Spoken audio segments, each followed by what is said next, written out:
Hey, this is Dr. Rita Marie Loscalzo, and we are here for our first video in the series of 3. It's called The Art of Functional Assessment.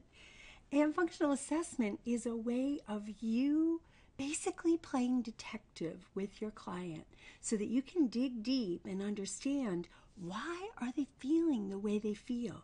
Why are things going wrong? What are the obstacles that are keeping them from experiencing the vibrant health that they desire and that they deserve? Well, it's up to you to dig deep. And this is a piece where you can stand out because the typical way that people are approached in the medical system with the HMOs and the quick in, quick out, give them a drug, give them a surgical procedure, things that are easy, you can shine because you can get to the root cause of what's going on. So what brings you here?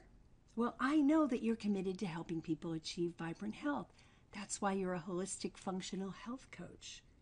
You're looking for tools to improve your ability to understand the root causes of hormone imbalances and other common complaints.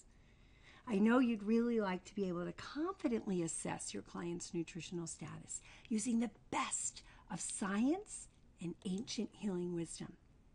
And you'd like to better understand lab testing and use it with confidence.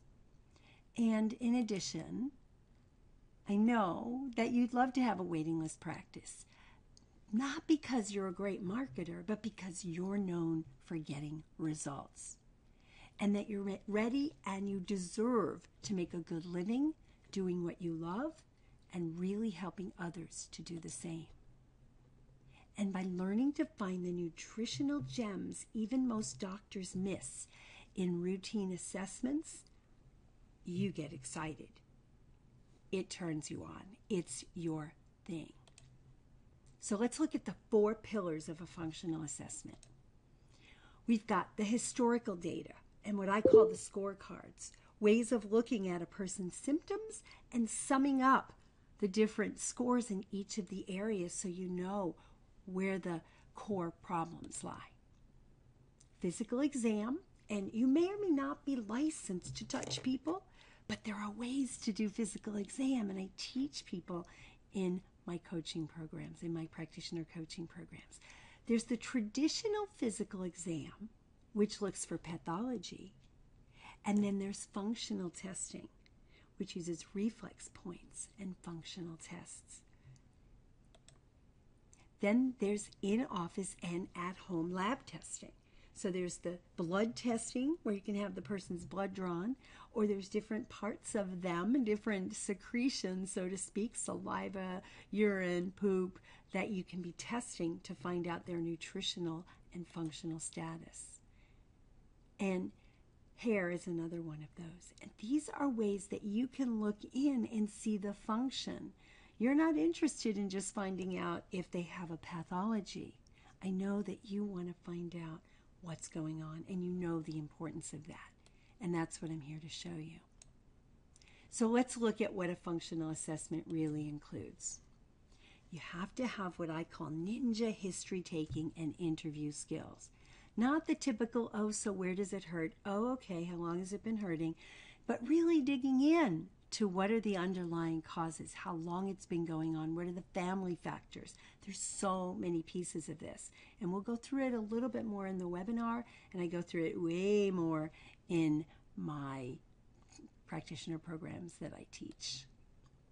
Questionnaires and surveys, preferably scoreable. I love to score, because that way people can have an objective look at day 1 versus day 30. You want to see that, show them that they've got results.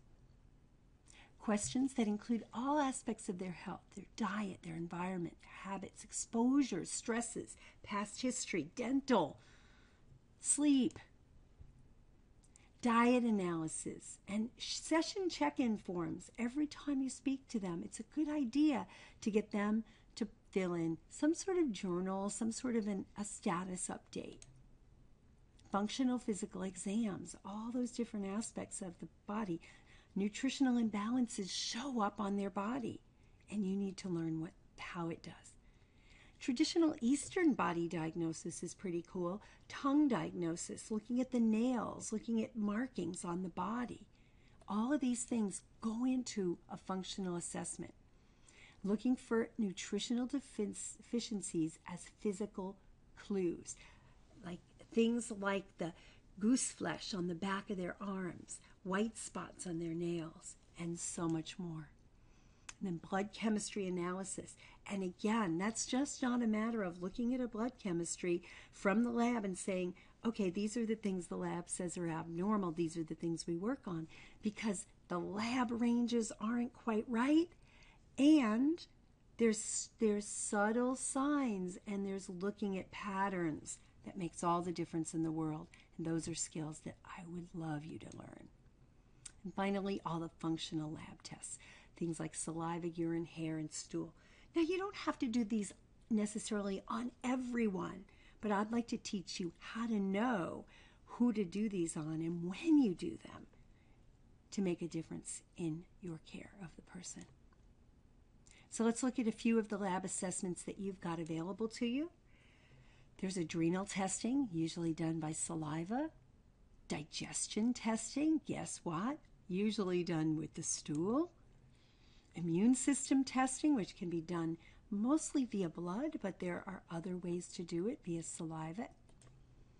Hormone testing, that can be done with blood, with saliva, with urine. Fatty acids, really important to know the balance of omega-3s and 6s. Generally, a spot of blood sent off to the lab can do that.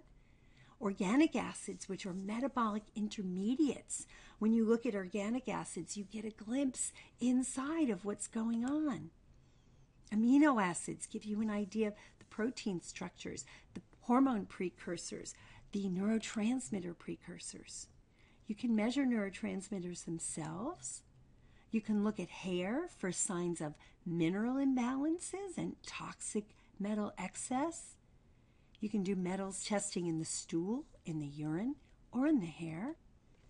And finally, there's something called nutrigenomics testing or genetics testing that helps you to get a glimpse at what the person's genetics are and how that might be influencing their current state of health and how you can work with them to modify their epigenetic expression. It's really, really exciting stuff. So let's wrap up with the kinds of things you absolutely need to know before their first appointment. You don't need to know all of that. You're going to add those things as you go along.